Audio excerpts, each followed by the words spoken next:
আমি জানি না আদৌ পছন্দ হবে কিনা ব্যাপারটা। চেষ্টা করছি, কারণ প্রথম একবার প্রায় বছর দুয়েক আগে চেষ্টা করেছিলাম ব্যাপারটাকে নিয়ে। তো কোনো উৎসাহ পাইনি, মানে ভিউয়ের সংখ্যাই ছিল না, অলমোস্ট নেগলিজেবল। মানে 1000 জন মানে ভিউ ঢুকে বেরিয়ে গেছে। এবারে ওই জন্য উৎসাহ ছিল না, কিন্তু কালকে দেখলাম বেশ চেঞ্জ লাগলো এই গ্রুপটার মধ্যে। একটা উৎসাহ দেখলাম যে কিছু হলে অন্তত 10-12 জন এক্সপেক্ট করেছিলাম, দেখলাম 16-17 জন বলেছে যে একটু জানতে চাই ক্যাশ ফ্লো নিয়ে। ব্যাপার হচ্ছে কি, যদি সকলে নাম জানতে চায়, নামটুকু জানবো, স্টকের বেরিয়ে যাবো, এবং সত্যি সেটা জেনেও হয়ে যায়, ভালো কাজ হয়। কিন্তু যদি কেউ এটা জানতে চায় যে আমি এমন একজন হব যেরকম রাকেশ ঝুনঝুনওয়ালাজি, কিংবা রামদেব আগরওয়ালজি, যারা কিনা চার্টার্ড অ্যাকাউন্টেন্ট শব্দটা বড় শব্দ না, বড় শব্দটা হচ্ছে তারা সাবজেক্টটাকে ভালোবেসেছিল মানে যেরকম ভাবে একটা ব্লাড হাউন্ড খুঁজে বের করে একটা কোম্পানির annual report, balance sheet, cash flow statement, profit and loss account, profit and loss appropriation account, everything, সবকিছুকে সার্চ করতে হয় কোথায় কোথায় কোথায়। এই ধরনের মেন্টালিটি যে কজন মানুষের থাকে, তারা দেখা গেছে লং রানে গিয়ে, লং টার্মে গিয়ে, যেটা আমার আফসোস, মানে প্রথম যে প্রশ্নটা তোমাদের আসবে যে এই যে জ্ঞানগুলো মারছেন আপনি কি করেছেন, ব্যাপারটা সবচেয়ে বড় প্রবলেম, যেটা আফসোস আমার বিগত 30 বছরে রয়ে গেছে, যেটা শেষ সময় আমি কিছুই পাইনি, যেটা পাওয়াটা দরকার ছিল। হয়তো সে সময় পেলে আজকে গল্পটাই পাল্টে যেত। কিন্তু এখন ঘটনা হচ্ছে এই বাজারটা এমনই যে বাজারে কিন্তু লং রানের একটা সাফল্য পাওয়া যায়। মানে আমি যদি এই 12-13 বছর ধরে যে জায়গাটা নিয়ে রয়েছি, বা যে ভুলগুলো করেছি বিগত 10 বছরে, তাহলে এই ভুলটা যদি এই 22 বছর বা 26 বছরে না হতো, তাহলে পর কিন্তু আমি যত বড় ওয়েলথ ক্রিয়েট করতে পারতাম, আজ এখন সে ক্রিয়েট যত করি না কেন, তার আলটিমেট রিটার্ন কিছুতেই আমাকে সে জায়গায় দেবে না। অথচ তোমরা যারা অল্প বয়সী রয়েছে, তোমাদের কাছে সময়টা বড় ব্যাপার। মানে এমনও দেখা গেছে খুব সামান্য টাকা জমা করেও লং রানে গিয়ে বিরাট কিছু হচ্ছে। যে একদম ডাইরেক্ট জায়গা আসছি, এটাও আবারও বলি, এটার যে বিষয়টা আজকে ভিডিওটার মধ্যে, ক্যাশ ফ্লোর আরেকটু ডিপ ড্রাইভে যাওয়া, আরেকটু জানা ভিতরে, 3টে লেয়ার এখন বোঝানোর চেষ্টা করছি। কিন্তু যত সন্দেহ রয়েছে যে এটার উৎসাহ কতজনের রয়েছে এবং কত পর্যন্ত দেখছে, ইচ্ছা ছিল পরের পার্টে গিয়ে স্যাকসফটের একটা ক্যাশ ফ্লো স্টেটমেন্টকে অ্যানালিসিস করা, কিন্তু ওই পর্যন্ত কজন যাবে সেটাও সন্দেহ আছে আমার। কিন্তু আমি চেষ্টা করছি অন্তত এই ব্যাপার নিয়ে, যে যদি কারো উৎসব থেকে থাকে তার জন্য হয়তো কি কাজে লং রানে তাদের কিছু সুবিধা হয় কিনা। বেসিক্যালি আগের ফার্স্ট পার্টটা যারা দেখেননি তাদের উদ্দেশ্যে বলবো যে ভিডিওটা দেখে নিতে, না হলে এখানে কিন্তু বোঝাটা একটু অসুবিধা হবে। সেখানে গল্পের আকারে ডিটেলস বুঝিয়েছি। এখানে যে বিষয়টা বলার সেটা হচ্ছে, আমরা তো বুঝে গেছি ক্যাশ ফ্লো বলতে কি বোঝাচ্ছে।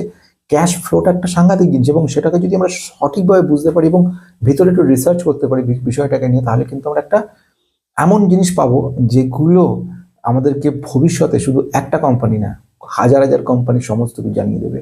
এবং কথা বলে, আলটিমেটলি অ্যাকাউন্টস কথা বলে দেয় তোমার কোম্পানি উইকনেস কোথায় রয়েছে, পাওয়ারফুল কোথায় রয়েছে। একটা কোম্পানিকে তুমি দেখতে পাচ্ছ ভ্যালুয়েশন এমন জায়গায় কোম্পানিটা রয়েছে হাই ভ্যালুয়েশন, তুমি যেমন মনে করলে কিনবো না, নিলে না, কিন্তু তোমাদের মধ্যে একজন যে ভালো অ্যানালিসিস করতে পারলো স্টেটমেন্টগুলোকে, সে বুঝে সেখানে কিনে নিল। যারা কিনলো না তারা থেমে গেল। ভ্যালুয়েশন কিচ্ছু বোঝায় না, ভ্যালুয়েশন একটা সিম্পল একটা জাস্ট নিউমেরিক্যাল ফিগার, এর বেশি কিছু না, কিন্তু আসল লুকিয়ে থাকে এইসব জায়গাতে। আবার এমন হলো সতর্ক হয়ে গেল আগে, সে এক্সিট করে গেল আগে থেকে, ফলে প্রফিট নিয়ে সে বেরোতে পারলো, বাকিটা লসে আটকে গেল। ক্যাশ আউট নিয়ে আমি কথা বলতে চলেছি। মানে এখানে একটা ক্যাশ ইন হচ্ছে, ক্যাশ আউট হচ্ছে। এখানে একটা কথা তোমাদের মনে আছে জানি না আপনাদের, যেটা হচ্ছে রিসিভেবলস বলেছিলাম যে কিছু জিনিস বোঝাবো। একটা কোম্পানিকে খুব সিম্পল ভাবে বোঝাচ্ছি। এইগুলো তো একটা চার্ট, একটা পার্ট অফ চার্ট, যেখানে আমি ক্যাশ আউট হয়ে যাচ্ছে কিগুলো, সেগুলো একটু সাবধান হওয়া জানার জন্য। আর কিছু জিনিস থাকে যেগুলো ইন, সেটা আমি পরে বলছি। এখন যেটা সেটা হচ্ছে রিসিভেবলস, ব্যাপারটা কি এটা একটুখানি আগে জানা দরকার। আমি এখানে ছোট করে বোঝানোর চেষ্টা করছি। একটা কোনো কোম্পানি, ম্যানুফ্যাকচারিং একটা কোম্পানি রয়েছে, জাস্ট ফর এক্সাম্পল পেন তৈরি করে, তার জন্য কি দরকার পড়ছে, প্লাস্টিক দরকার পড়ছে, কালার দরকার পড়ছে, জাস্ট ফর এক্সাম্পল বলছি, আর কিছু প্ল্যান্ট মেশিনারি, ফার্নিচার, ফিক্সচার, এগুলো সব লাগছে। তাহলে আমি যখন টোটাল, এইগুলো হচ্ছে র মেটেরিয়ালটা আমি নিয়ে আমি এখানে কি করলাম, টোটাল কাজটা তৈরি করলাম, করার পরে এটাকে আমি সেল করছি অ্যাজ এ পেন। তাহলে এটা একটা প্রোডাক্ট হচ্ছে পেন। সে একটা পেন হতে পারে, 1 লক্ষ পেন হতে পারে, 10 লক্ষ পেন হতে পারে।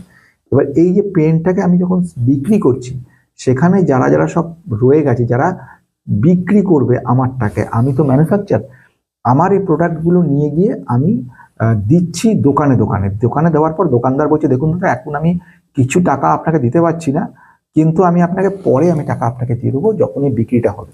তাহলে আমার কাছে রিসিভেবলস হলো এইগুলো, অর্থাৎ আমি আরেকটুখানি অঙ্কের ফিগারে যদি বলি, আমি এখানে কিন্তু 130 টাকায় সমস্ত প্রোডাক্টগুলো বিক্রি করতে পেরেছি।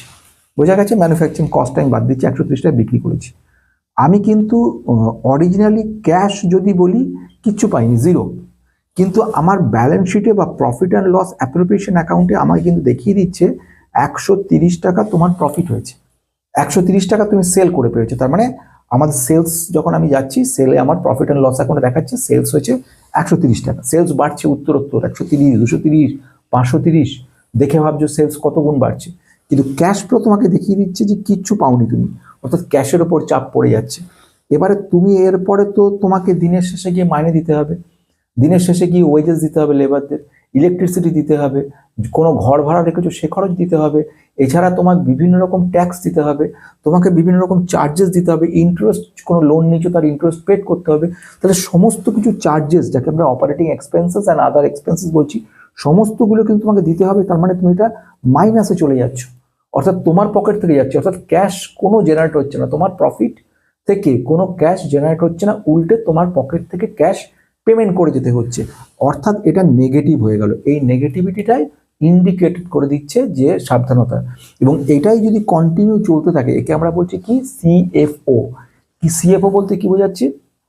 Cash flow from operating activities.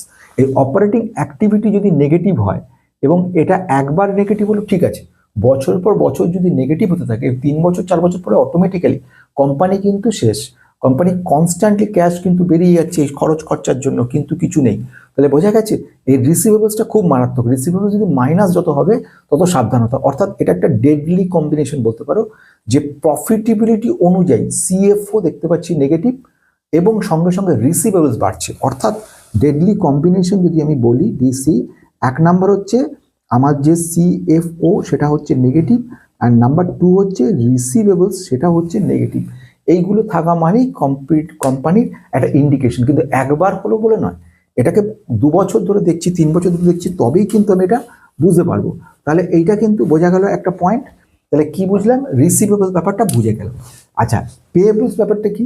পেয়েবলস হচ্ছে উল্টোটা। পেয়েবলস মানে যখন আপনি একটা কোম্পানি খুলেছেন এবং যখন র মেটেরিয়াল কিনতে গেলেন তখন ধার করলেন অন্য কাস্টমারের কাছ থেকে, মানে সেখানে পেয়েবলস যখন তৈরি হচ্ছে, পেয়েবলসটা কীরকম ব্যাপার? আপনি যে কোম্পানিটা র মেটেরিয়াল কিনছেন তখন আপনাকে একটা কোম্পানিতে যেতে হচ্ছে, কোম্পানির নাম হচ্ছে এ কিংবা বি, এইসব কোম্পানি থেকে আপনি ধার করে জিনিস কিনছেন, এবং যখন এরা বিক্রি করে আপনার সেল হওয়ার পরে যে প্রফিট আসছে সেটা দিয়ে এদেরকে মানে চুকাতে হচ্ছে।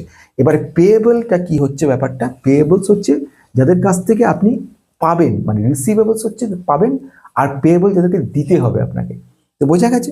এবার আসছে কি, এইখানে কয়েকটা জিনিসকে মনে রাখতে হবে। ইনক্রিজ ইন রিসিভেবলস যেটা, সেটা হচ্ছে তোমার বিক্রি হয়েছে কিন্তু টাকা আসেনি, টাকা আসেনি, ঠিক আছে, এটা হচ্ছে রিসিভেবলস। বোঝা গেল? এবারে আমি কি বলবো, increase in inventory.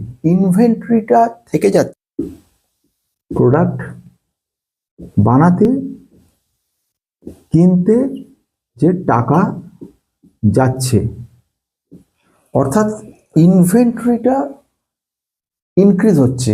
Inventory increase হচ্ছে মানে আমাকে প্রোডাক্ট বানাতে হচ্ছে, প্রোডাক্টটার বা কোনো কারণে প্রোডাক্টটার সঙ্গে কিছু র মেটেরিয়াল কিনছি, এই সমস্ত জন্য কিন্তু ইনভেন্টরি বাড়ছে। আরও একটা কথা, ইনভেন্টরি আবার নেগেটিভও হতে পারে। অনেক সময় দেখবে ইনভেন্টরি নেগেটিভ, মানে সেই মালগুলো বিক্রি হয়নি, প্রোডাক্টটার বিক্রি হয়নি, পড়ে রয়েছে, মানে এইগুলো ইন্ডিকেট করবে নেগেটিভ ইম্প্যাক্ট, অর্থাৎ আমার প্রোডাক্ট পড়ে রয়েছে, এটাকে বলছে নেগেটিভ। আচ্ছা, ডিক্রিজ ইন পেয়েবলস। পেয়েবলস ডিক্রিজ হচ্ছে মানে আমি যাদের একটু আগে বলছিলাম তাদেরকে আমাকে কিন্তু টাকা, আমার টাকা চলে যাচ্ছে, মানে ক্যাশ আউট হচ্ছে, মানে তাদের দেনা মেটাচ্ছি আমি।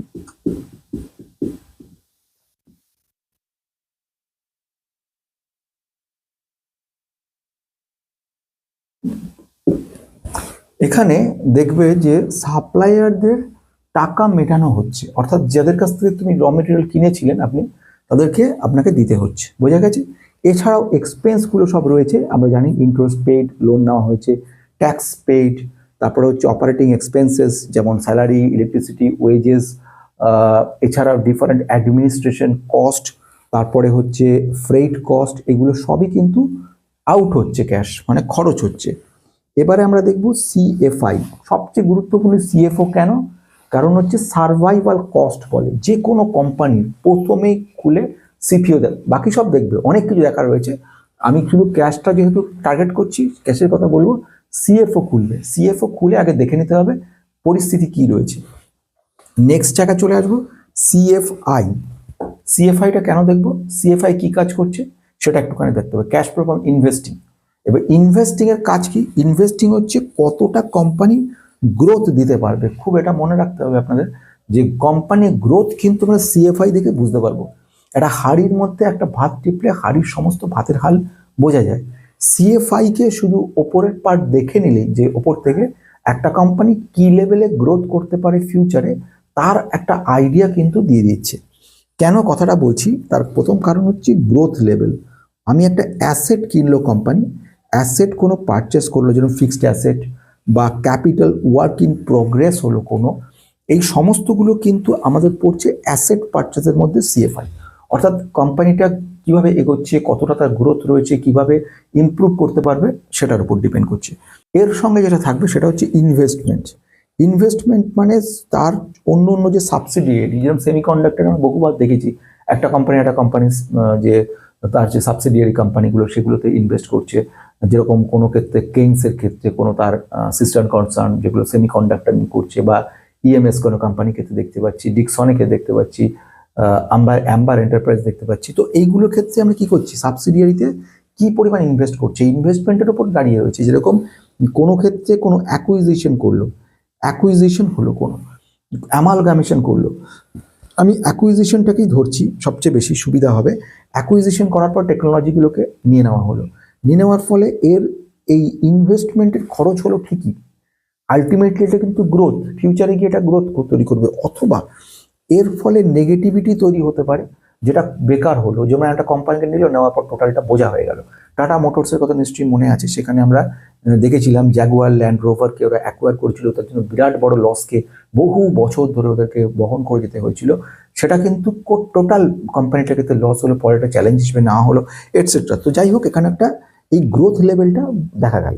যখন কোনো শেয়ার ইনভেস্ট করছে বা মিউচুয়াল ফান্ডে ইনভেস্টমেন্ট হচ্ছে বা কোনো লোন দিচ্ছে কাউকে, সবগুলো কিন্তু গ্রোথের মধ্যে পড়ছে।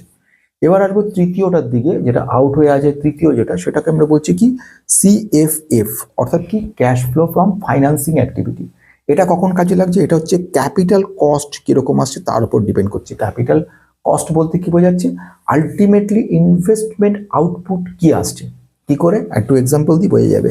যেমন প্রথম হচ্ছে রিপেমেন্ট অফ বরোয়িংস, যে সময় ধার দেনাগুলো দেওয়া হচ্ছে সেগুলো চুকানো হচ্ছে, এটা ক্যাপিটাল কস্ট, যে কস্টটা আমার আলটিমেটলি লং রানে গিয়ে সুবিধা করে দিচ্ছে।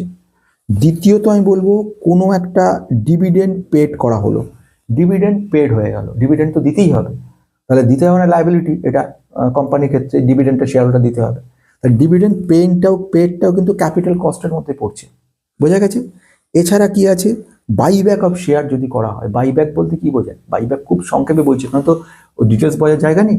একটা জাস্ট ফর এক্সাম্পল 10 টাকা করে শেয়ারগুলো বিক্রি হচ্ছিল, কোম্পানির তরফ থেকে ওরা কিন্তু কিনে নিচ্ছে 10 টাকা শেয়ারটাকে তোলার জন্য, ইনফোসিস বা রিসেন্ট আমরা দেখতে পারলাম। তো সেখানে এই যে খরচটা হলো 2 টাকা করে বেশি খরচ হলো, এটাকে কিন্তু আমাদের ক্যাপিটাল কস্টের মধ্যে পড়ছে, এবং ফাইন্যান্সিং অ্যাক্টিভিটির মধ্যে দেখা হচ্ছে এত কোটি টাকা এক্সট্রা খরচ হয়েছে। এগুলো কিন্তু আলটিমেটলি সুবিধার জায়গা তৈরি করছে, বা লিজ লাইবিলিটি যেগুলো, সেগুলোর ক্ষেত্রেও কিন্তু সুবিধা করছে। এইগুলো হয়ে গেল আমাদের টোটাল ক্যাশ আউটের ব্যাপারটা।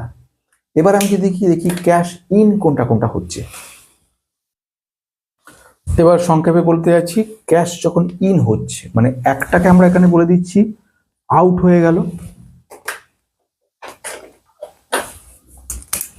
একটাকে আমরা দেখে নিলাম আউট হয়ে গেল এটা, আর এটা হচ্ছে ইন হলো, অর্থাৎ ক্যাশটা ঢুকছে ভেতরে। যখন ক্যাশটা কোম্পানিতে ঢুকছে তখন কি হচ্ছে, এই প্যারামিটারগুলো খুবই জরুরি, এবং অনেক দিনের, মানে এই ধরনের কনসেপ্ট তৈরি করতে কাজে লাগবে, যেটা লং রানে গিয়ে গিয়ে কিন্তু বিরাট একটা উপকারে লাগবে। দেখো না, একটা ঘটনা, ক্যাশ রিসিভ ফ্রম কাস্টমার, একটা কাস্টমারের কাছে টাকা পাওয়া গেল। কিরকম কাস্টমার টাকা পাওয়া গেল? যেমন রিসিভেবলসের মধ্যে যে সমস্ত বিক্রি বাট্টা হওয়ার পরে টাকাগুলো এলো কোম্পানির কাছে, তাহলে এইগুলো হলো ক্যাশ রিসিভ হলো, ইন হলো, টাকা ঢুকেছে। 2 নম্বরে হচ্ছে কোনো কাস্টমার কাছ থেকে ধার নেওয়া হলো, অ্যাডভান্স নেওয়া হলো, হতে পারে যাদেরকে প্রোডাক্ট আমি দিলাম তাদের কাছে বললাম কিছু টাকা আপনি ধার দিন, যাতে আমি কাজটা করতে পারি, পরে যখনই আপনার ইয়ে হয়ে যাবে আমি শোধ করে দেবো। তা সেখানেও টাকা ঢুকলো। ইনক্রিজ ইন পেয়েবলস, আমি যেটা বলেছিলাম সেটা কি মনে আছে? পেয়েবলসটা কখন হচ্ছে?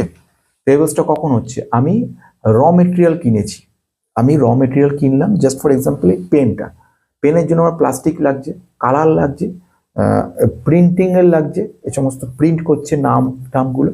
এই কাজের জন্য আমি কি করছি? ধারে মাল নিচ্ছি, পুরোটাই ধারে চলে, ধার বিক্রিও তবে আসে। এবার ধারের পরিমাণ যদি বেশি হয়, মানে আমি বাড়িয়ে দিলাম, যেরকম কিরম বাড়ানো, প্রথমবারে আমি নিয়ে এসেছিলাম 100 পিস প্লাস্টিকে নিয়ে এসেছিলাম, কালি ভরে প্রিন্ট করে বের করব। 100 পিস দেখলাম অর্ডার প্রচুর চলে এসছে, 10,000 অর্ডার এসছে।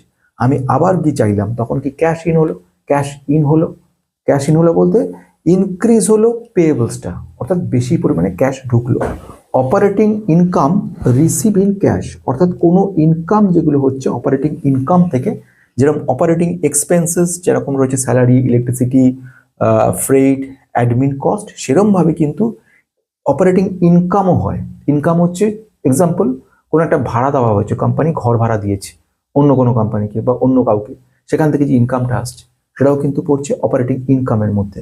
এরকম ধরনের বিভিন্ন রকম খরচ খরচা কোম্পানিটা দিচ্ছে, তার বদলে কোম্পানিকে ফেরত দিচ্ছে কিছু টাকা, তো সেইগুলো হয়ে গেল অপারেটিং ইনকামের মধ্যে।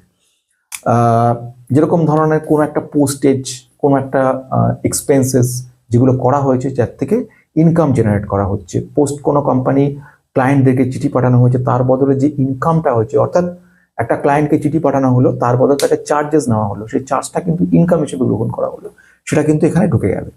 এবার আসছি ইনভেস্টিং।